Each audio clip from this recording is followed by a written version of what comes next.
A month in Proverbs, wisdom for every day. Welcome to the channel where we focus on God's transformative word that molds us into the masterpieces we are meant to be. Proverbs chapter 1. The purpose of Proverbs. These are the Proverbs of Solomon, David's son, king of Israel. Their purpose is to teach people wisdom and discipline, to help them understand the insights of the wise. Their purpose is to teach people to live disciplined and successful lives, to help them do what is right, just, and fair. These proverbs will give insight to the simple, knowledge and discernment to the young. Let the wise listen to these proverbs and become even wiser. Let those with understanding receive guidance. By exploring the meaning in these proverbs and parables, the words of the wise, and their riddles. Fear of the Lord is the foundation of true knowledge, but fools despise wisdom and discipline. A father's exhortation. Acquire wisdom. My child, listen when your father corrects you. Don't neglect your mother's instruction. What you learn from them will crown you with grace and be a chain of honor around your neck. My child, if sinners entice you, turn your back on them. They may say, "Come and join us. Let's hide and kill someone. Just for fun, let's ambush the innocent. Let's swallow them alive, like the grave. Let's swallow them whole, like those who go down to the pit of death." Think of the great things we'll get. We'll fill our houses with all the stuff we take. Come, throw in your lot with us.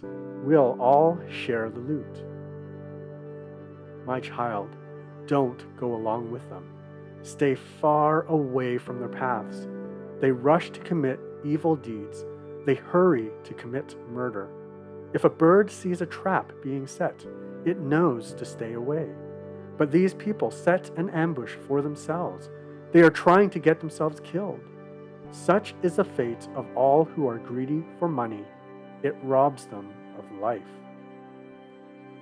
Wisdom shouts in the streets. Wisdom shouts in the streets. She cries out in the public square. She calls to the crowds along the main street, to those gathered in front of the city gate. How long, you simpletons, will you insist on being simple-minded? How long will you mockers relish your mocking? How long will you fools hate knowledge? Come and listen to my counsel. I'll share my heart with you and make you wise. I called you so often, but you wouldn't come. I reached out to you, but you paid no attention.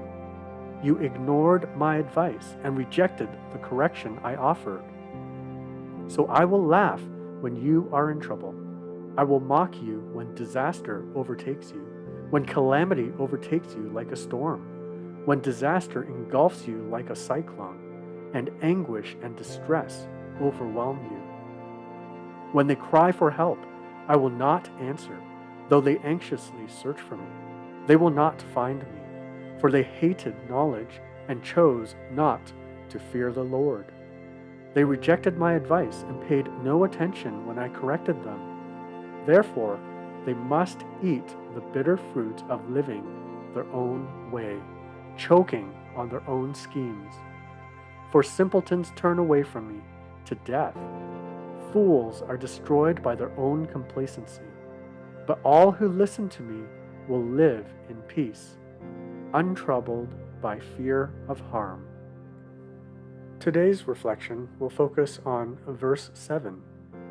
Fear of the Lord is the foundation of true knowledge, but fools despise wisdom and discipline. So what does this all mean? This is a core teaching from Proverbs, that the quest for wisdom begins with the fear of the Lord. So what does it mean to fear the Lord? I like how Timothy Keller has put it in this way. To be in the fear of the Lord is not to be scared of the Lord, even though the Hebrew word has overtones of respect and awe. Fear in the Bible means to be overwhelmed, to be controlled by something. To fear the Lord is to be overwhelmed with wonder before the greatness of God and His love. It means that because of His bright holiness and magnificent love, you find Him fearfully beautiful. That is why the more we experience God's grace and forgiveness, the more we experience a trembling awe and wonder before the greatness of all that He is and has done for us. Fearing Him means bowing before Him out of amazement at His glory and beauty. And what does knowledge really mean? Knowledge tends to focus, in the biblical context, on the correct understanding of the world and oneself as creations of the Almighty God. And what about wisdom? Well, wisdom is the acquired skill of applying that knowledge rightly in godly living. So, a question to think about and reflect. Reflecting on where I am now, how can I learn to fear the Lord and gain knowledge and wisdom? Are there any areas in my life where I am despising discipline?